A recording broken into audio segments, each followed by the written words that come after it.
तर पुन्हा एकदा आपण पाहतोय भारतीय क्रिकेट संघाची ही दृश्य आहे। भारतीय क्रिकेट संघ सध्या याच बसमधून हॉटेल आयटीसी मोरया या ठिकाणी निघालेला आहे। आयटीसी मोरया या ठिकाणी क्रिकेट टीमचं आगमन या ठिकाणी झालेलं आहे। जल्लोष या ठिकाणी सुद्धा पाहायला मिळतोय आणि हॉटेलची संपूर्ण टीम जी आहे ती सज्ज झालेली आहे आपल्या क्रिकेट टीमचं स्वागत करण्यासाठी। भारतीय संघ या ठिकाणी आता पोहोचलेला आहे।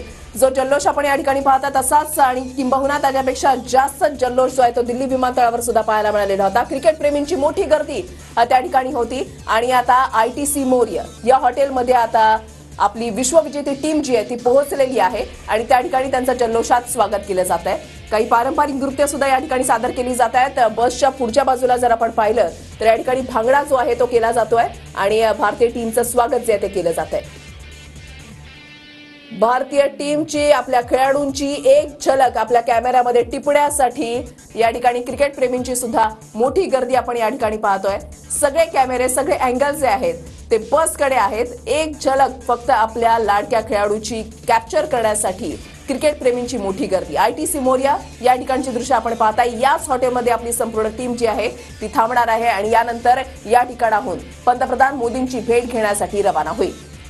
भारतीय संघाकडून मोदींची भेट घेतली जाणार आहे। आयटीसी मोरया या हॉटेलमधली दृश्य आपण पाहताय। दिल्लीमधल्या हॉटेल आयटीसी मोरया मधली लाईव्ह दृश्य आपण या ठिकाणी पाहताय।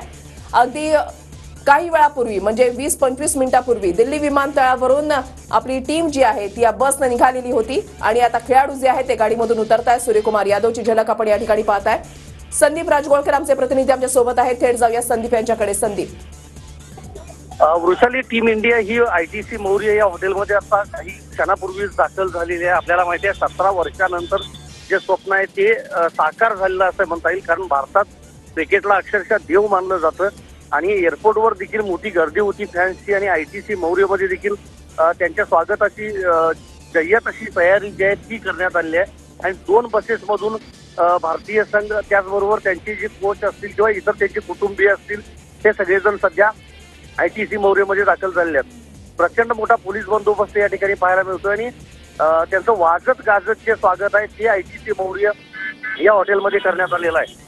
जी मॅच झाली होती ती मॅच अतिशय रंगतदार झाली होती असं म्हणता येईल, कारण अक्षरशः संपूर्ण भारतीयांनी ती मॅच पाहिली होती आणि अंगावर काटा उभा राहील असा शेवटचा जो झेल होता तो महत्वाचा ठरलेला होता आणि त्यानंतर तब्बल 17 वर्षानंतर जे स्वप्न आहे ते साकार झालेलं होतं विश्वचषक जो आहे तो जिंकण्याचं आणि त्याच विश्वचषकासह भारतीय टीम जी आहे ती राजधानी दिल्लीमध्ये दाखल झाली आहे। आपल्याला माहिती आहे बार्बाडोसमध्ये काही दिवसांपूर्वी प्रचंड मोठ्या प्रमाणामध्ये वादळ आलेलं होतं वृषाली, त्यामुळं भारतीय संघाला म्हणजे जी दिल्लीकडे यायचं त्यांचं जे प्लॅन होतं ते काही प्रमाणामध्ये लांबलेलं होतं आणि तब्बल 17 ते 18 तासांचा प्रवास करून भारतीय टीम जी आहे ती राजधानी दिल्लीमध्ये दाखल झाली आहे। आता आयटीसी मोरयामध्ये काही वेळ विश्रांती घेतील हे सगळे खेळाडू आणि साधारणतः 9:30 वाजता पंतप्रधान नरेंद्र मोदी यांची भेट घेण्यासाठी लोककल्याण मार्गावरचं त्यांचं जे निवासस्थान आहे त्या ठिकाणी दाखल होतील। 11 वाजता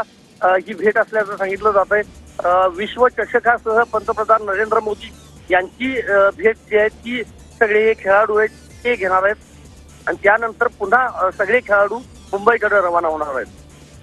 नक्कीच संदीप, तुम्ही असंच आपल्या सोबत राहा। तर TV9 मराठीवर एक्सक्लुझिव्ह दृश्य जे आहे ते आपण या ठिकाणी पाहताय। आपली क्रिकेट टीम जी आहे ती आयटीसी मोरया या हॉटेलमध्ये पोहोचलेली आहे आणि वाजत गाजत अगदी जल्लोष करत